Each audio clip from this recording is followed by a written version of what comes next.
प्यारे बच्चों, 11th class के एक्सरसाइज 5 सम्मिश्र संख्या जिसे कॉम्प्लेक्स नंबर के नाम से जानते हैं, आज आप उसे पढ़ने जा रहे हैं।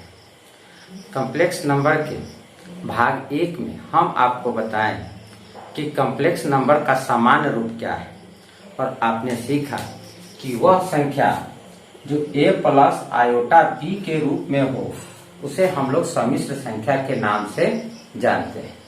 और आपने यह भी सीखा कि आयोटा का मतलब रूट अंडर -1 होता है।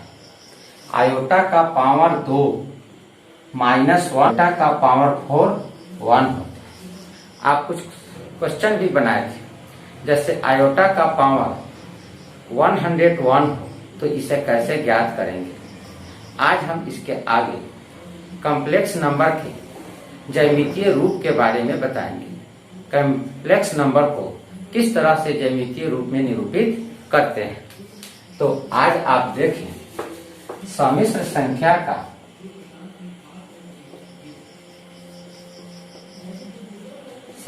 का ज्यामितीय निरूपण ज्योमेट्रिकल रिप्रेजेंटेशन ऑफ कॉम्प्लेक्स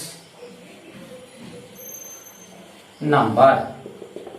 आज आप इस ज्यामितीय निरूपण के बारे में पढ़ने जा रहे हैं। देखिए, वास्तविक संख्याओं का निरूपण एक सरल रेखा पर किया जाता है और इसे हम लोग नंबर लाइन कहते हैं। लेकिन सम्मिश्र संख्या को निरूपित करने के लिए हमें दो परस्पर लंब रेखाएं लेनी पड़ती है, एक क्षैतिज रेखा और एक उदग्र रेखा। क्षैतिज रेखा x को x अक्ष या वास्तविक अक्ष रियल एक्सिस के नाम से जानते हैं। उदग्र रेखा को काल्पनिक अक्ष y अक्ष के नाम से जानते हैं। अगर मेरा complex number x plus iota y है तो इसे हम लोग xy तल के एक बिंदु xy द्वारा निरूपित करते हैं। आप इस क्रमित युग्म में x जो कॉम्प्लेक्स नंबर का रियल पार्ट है और y जो इमेजिनरी पार्ट है, इन दोनों से मिलकर बना है। अर्थात किसी भी कॉम्प्लेक्स नंबर को xy तल के एक बिंदु द्वारा निरूपित करते हैं जिसका x निर्देशांक कॉम्प्लेक्स नंबर का वास्तविक भाग होता है और y निर्देशांक कॉम्प्लेक्स नंबर का इमेजिनरी पार्ट होता है, काल्पनिक भाग होता है। मान लिया जाए कि यह बिंदु P xy है तो यह सम्मिश्र संख्या z x plus iota y को निरूपित करता है। अब हम एक पर लंब x अक्ष पर डालते हैं।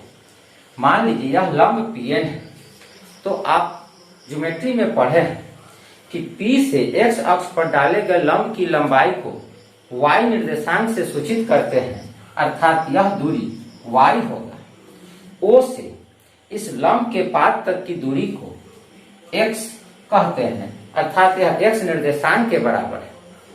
अगर हम O से P को मिला दें तो यह OP complex number z x plus iota y का मापांक कहलाता है और XOP यह कोण थीटा इसका कोणांक कहलाता है।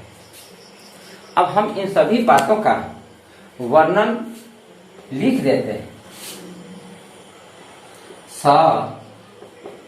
सम्मिश्र संख्या z equal to x plus iota y को xy तल के बिंदु xy द्वारा निरूपित किया जाता है। xy तल को सम्मिश्र तल कॉम्प्लेक्स प्लेन या आर्गैंड प्लेन के नाम से जानते हैं। यदि P x y से x अक्ष पर Pn लंब डालें एवं O से P को मिलाएं तो OP को सम्मिश्र संख्या z = x + i का मापांक mod z कहते हैं तथा कोण XOP थीटा हो तो थीटा को कॉम्प्लेक्स नंबर z का कोणांक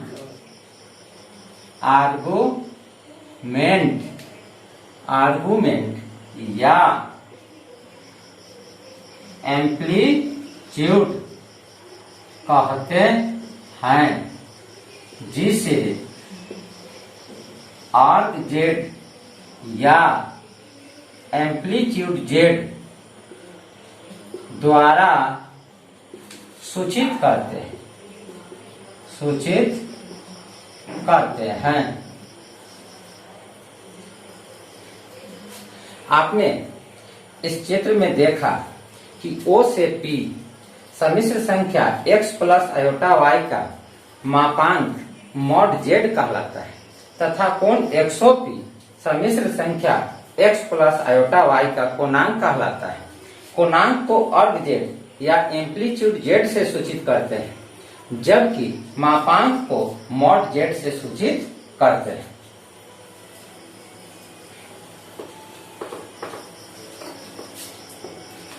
त्रिभुज OPN में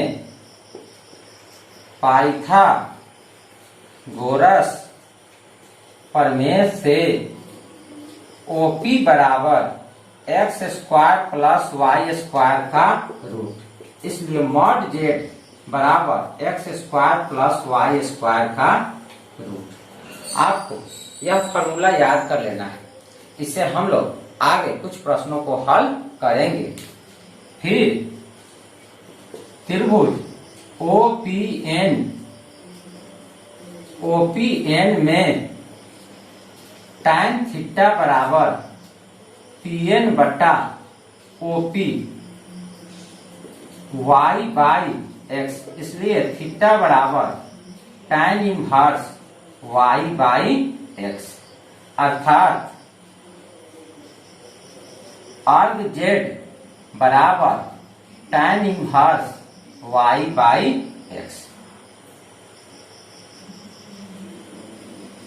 अर्ग z के अनगिनत मान प्राप्त होते हैं, परंतु अर्ग z < और -π को प्रधान कोणांक कहते हैं। प्रधान कोणांक प्रिंसिपल अर्ग z कहते हैं। अब आप एक प्रश्न देखें। सम्मिश्र संख्याओं 2 + 3 iota, 3 - iota, 2 - 4 iota, -1 - iota को ज्यामितीय रूप में निरूपित करें। अब हम इसे कैसे हल करेंगे? हम दो लंबवत रेखाएं लेंगे, XO x' एवं YO y'। आप जानते हैं XO x' को वास्तविक अक्ष और YO y' को काल्पनिक अक्ष के नाम से जानते हैं। इन अक्षों पर एक समान पैमाना लेकर हम लोग 1, 2, 3, 4, 5, 6, -1, -2, -3, -4, -1, 2, 3, 4, 5, -1, -2, -3, -4 इन बिंदुओं को निर्धारित करेंगे। आप इसे पहले से भी जानते हैं। अब सबसे पहला समिश्र संख्या 2 + 3 आयोटा है। मान लीजिए हम इसे Z1 से सूचित करते हैं। यह संख्या बिंदु 2, 3 द्वारा निरूपित होगा। जरा ध्यान दीजिए, इस समिश्र संख्या का x निर्देशांक वास्तविक भाग 2 होगा और y निर्देशांक काल्पनिक भाग 3 होगा। अब हम 2, 3 बिंदु को इस xy तल में निर्धारित करेंगे। आप पहले से जानते हैं, x अक्ष पर आप 2 खोजें और y अक्ष पर 3। आप 2 से ऊपर की ओर 3 के सामने एक बिंदु दे दीजिए। यही आपको Z1 बराबर 2 जोड़ 3 आयोटा को निरूपित करेगा। अब दूसरी संख्या 3 माइनस आयोटा को माना यह Z2 है। अब आप ही बताइए Z2 किस बिंदु द्वारा निरूपित होगा? तो Z2 में x के स्थान पर 3 है और y के स्थान पर 1 है, अर्थात इसका रियल पार्ट 3 और इमेजिनरी पार्ट 1 है। रियल पार्ट 3 और इमेजिनरी पार्ट 1 है, इसलिए यह बिंदु 3 -1 से निरूपित होगा, अर्थात 3 और -1 से निरूपित होगा।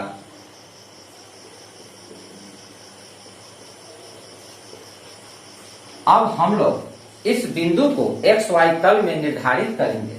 जरा आप देखिए, X निर्देशांक इसका धनात्मक है और Y निर्देशांक ऋणात्मक है, इसलिए यह चौथे चतुर्थांश में होगा और यह बिंदु होगा 3 के सामने नीचे -1 तक आएंगे।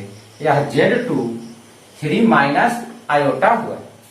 इसी तरह से तीसरे बिंदु 2 - 4 आयोटा बिंदु 2 - 4 द्वारा निरूपित होगा।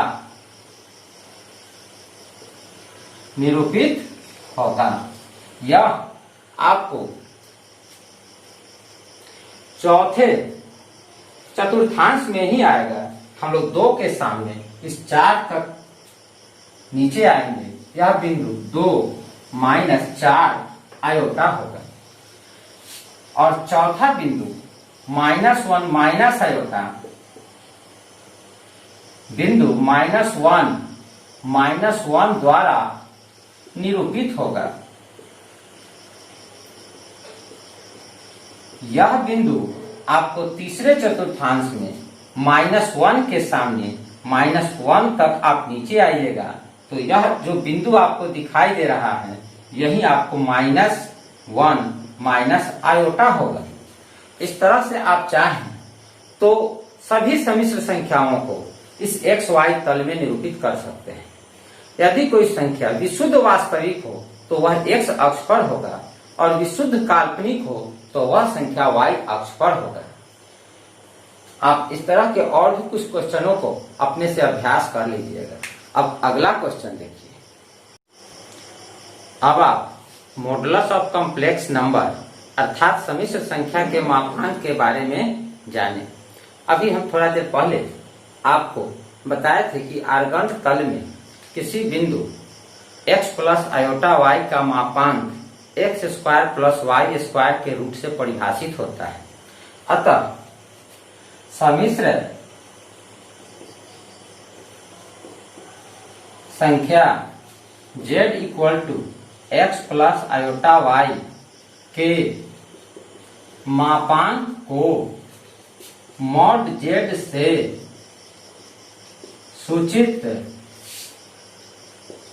करते हैं, जो इस प्रकार परिभाषित है।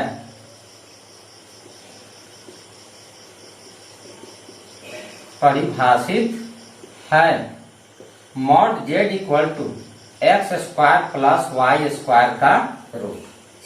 मॉड जेड का मान हमेशा धनात्मक होता है, यह कभी ऋणात्मक नहीं होता है। ज्यामितीय रूप में मॉड जेड मूल बिंदु से दिए गए समिश्र संख्या द्वारा निरूपित बिंदु के बीच की दूरी को दिखलाता है। अब आप इस मापांक पर एक क्वेश्चन बनाएं। Question z equal to -1 minus iota root 3 का मापांक ज्ञात करें। आपको एक समिश्र संख्या -1 माइनस आयोटा रूट 3 का मापांक ज्ञात करना है। हल समिश्र संख्या z equal to -1 minus iota root 3। इस समिश्र संख्या की तुलना x प्लस आयोटा y से करने पर x equal to -1 y equal to -√3। इसलिए मॉड जेड बराबर x square plus y square का रूट। x के जगह आप -1 रखें, फिर इसका स्क्वायर कर दें। y के जगह -√3 रखें, इसका स्क्वायर कर दें, फिर रूट दे दें। अब आप इसे हल कीजिएगा तो समिश्र संख्या z का मापांक ज्ञात हो जाएगा। -1 का स्क्वायर 1, -√3 का स्क्वायर 3, √4 इक्वल टू 2। आपने देखा दिए गए समिश्र संख्या -1 माइनस आयोटा रूट 3 का मापांक 2 है, अर्थात मूल बिंदु से इस z की दूरी आर्गंट तल में 2 इकाई है। यही इसका अर्थ हुआ। अब दूसरा क्वेश्चन देखें।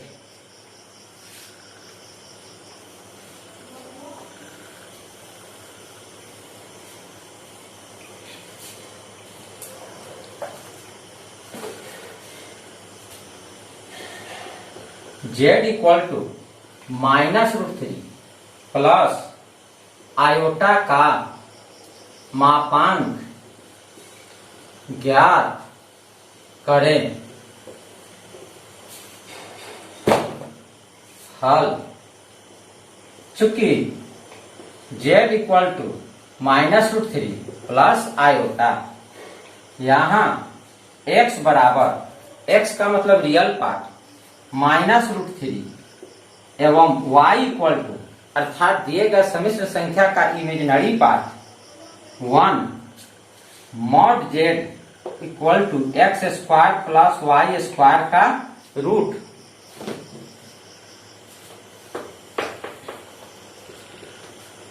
-√3 का स्क्वायर प्लस 1 का स्क्वायर √3 प्लस 1 का रूट 4 का रूट इक्वल टू 2।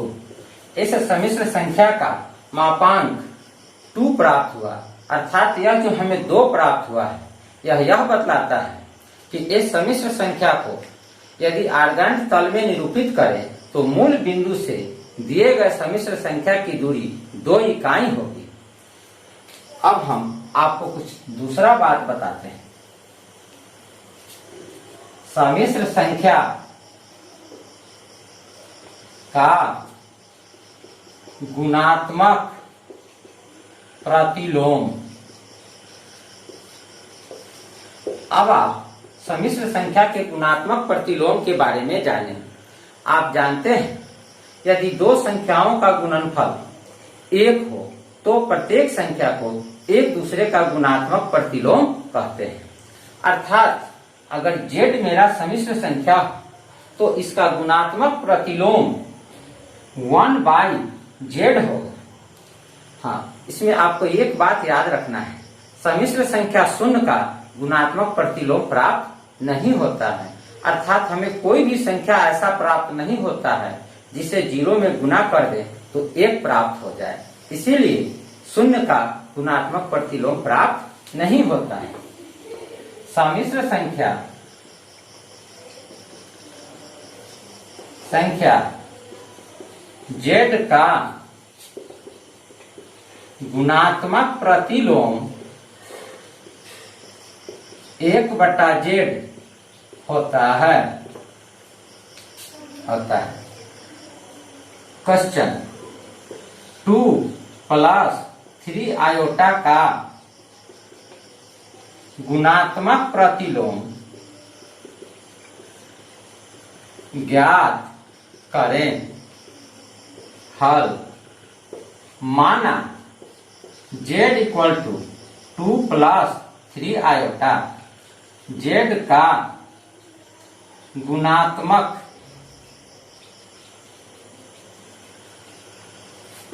प्रतिलोम = 1/z 1/2 + 3 आयोटा। आप 1/2 + 3 आयोटा के अंश एवं हर में 2 - 3 आयोटा से गुना कर दें। ऐसा करने से आपके हर में जो आयोटा है वह समाप्त हो जाएगा और यह 1/z a + आयोटा b के रूप में प्राप्त होगा। 2 - 3 आयोटा 2 का स्क्वायर माइनस 3 आयोटा का square 2 - 3 iota 4 - 9 iota square 2 - 3 iota by 4 - 9 × -1 iota square का मान -1 होता है। 2 - 3 iota by 4 + 9 2 - 3 iota by 13 2/13 - 3/13 iota या a + आयोटा b के रूप में है। इस तरह से आपको यदि अन्य सम्मिश्र संख्याएं दिए जाएं तो आप उसका बहुत आसानी से गुणात्मक प्रतिलोम ज्ञात कर सकते हैं। आज आपको हम यहीं तक बताते हैं, अर्थात आज का क्लास यहीं पर समाप्त करते हैं।